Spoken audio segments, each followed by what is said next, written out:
Round of applause for Stephen. Let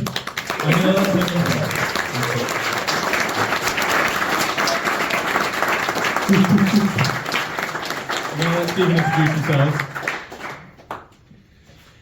Hello, I'm Stephen and I'm a commercial chancery barrister at heart, which means I do hard, proper law. I was pushed into being in the public arena by my editor Fraser Nelson, from which I have not entirely forgiven him. So I write on law in The Spectator.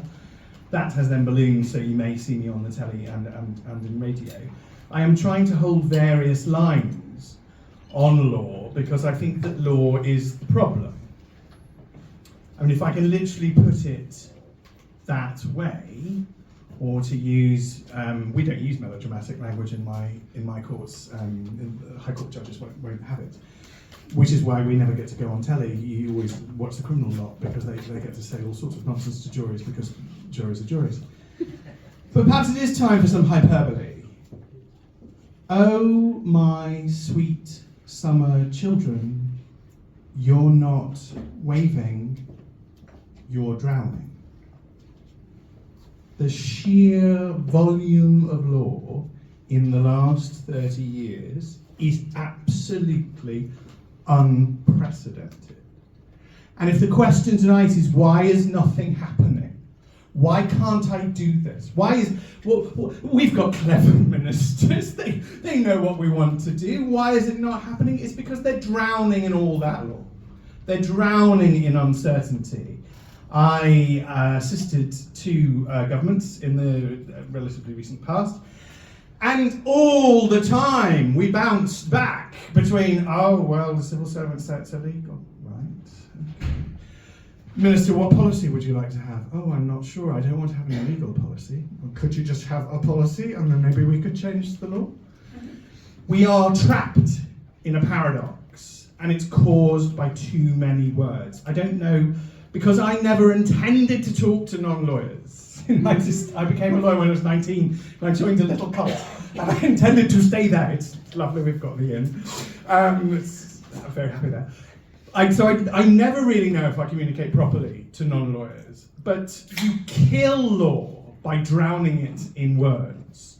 And probably the best or quickest, or maybe the rubbishest, an example is this week.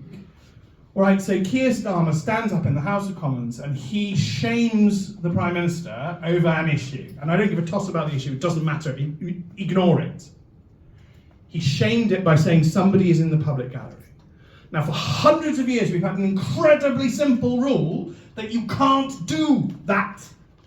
Because for hundreds of years, we've said that whatever party it is in government, whatever party using the cheap trick, we've said it's a cheap trick, it doesn't achieve anything, so you can't do it.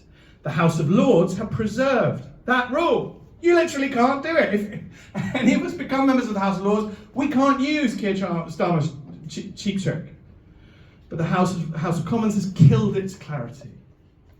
Okay? It literally, I had an MP, quite a prominent one, tweeting me going, no, we repealed that law. They didn't. Lazy little. They never actually read the laws. That's another problem. But they didn't repeal the law. What they did was they made their law fat and flabby.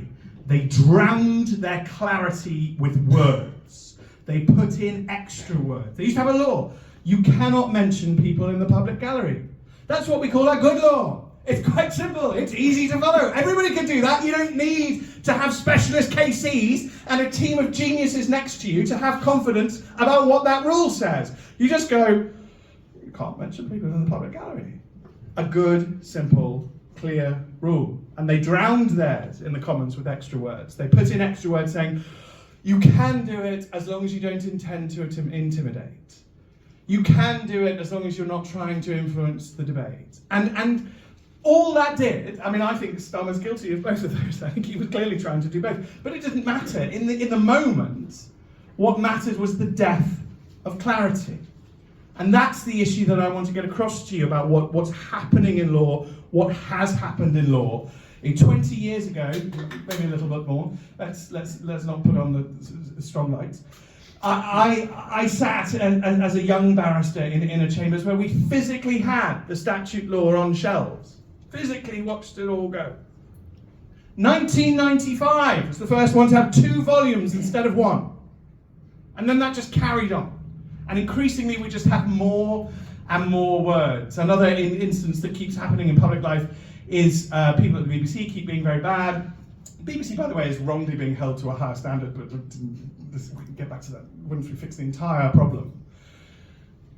Because it doesn't understand impartiality. We don't understand what rules apply to Gary Lineker. At the moment, the only rules that apply to Gary Lineker are the rules that he thinks apply to him. Well, if you go back to basics, you go to something called the 2003 Communications Act. You read that act. I spent 3.5 hours trying to work out what the rule on impartiality is from that act. Right, for a start, that's a red flag. Okay, I'm not a moron. It should not take me that long to try and work out the rule. I'm very expensive. It should not take me that long to work out the rule. Everybody should know what the rule is for BBC impartiality. Why is law only the preserve of us who've studied it for decades? Why is it not for everybody? Why can't everybody read the law? And then once I've got through the 2003 Communications Act, I had to deal with Ofcom, who again just produce endless guidance. And none of it adds to clarity. All of it adds to confusion and difficulty. This is what I mean by drowning in words. If you don't have clear rules, you can't achieve anything. You end up in a state of absolute paralysis. Pretty much everybody who has their head screwed on, I mean, look, I've got political opinions, so there will be people who entirely disagree, might support the current Defence Secretary in thinking that actually the purpose of the army is defending the country. What does the minister do? Does he take active control? Does he seize the reins of power directly? No, he issues an investigation. He issues a commission. He asks for yet more words to be written. And we are literally drowning in words. And I just want to keep banging on about that as much as I can. When I was 22 or 3, we were not beaten. They were good people. But you know, it was drilled into us that you use as few words as possible in order to have clarity in law. And we have done the absolute opposite. We've done it, by the way, as compromise. And this is what we keep doing. We have in this country an entirely unhealthy relationship with fear and an entirely unhealthy relationship with rules. We think rules are evil. We think rules are wicked and cruel. Rules oppress. Rules do not oppress. Rules set you free. I mean, I have a mild, look, we all have a relationship with anxiety. If you know what the rule is, if you're going to the party and you're a bit scared because everybody's there, and you know what you're supposed to be wearing, you're less anxious. We need to move back to a better understanding of rules, and we must restore clarity of rules. Or what's current, it doesn't matter who gets into the next election, it won't matter who gets into the election after that. We can have a rainbow coalition of all the parties, and then they can all simultaneously do nothing. We must get back to clarity of rules and the confidence to take action. And that's what I would like to sort of, I felt I'd use my time with tonight, and I hope I wasn't too dull.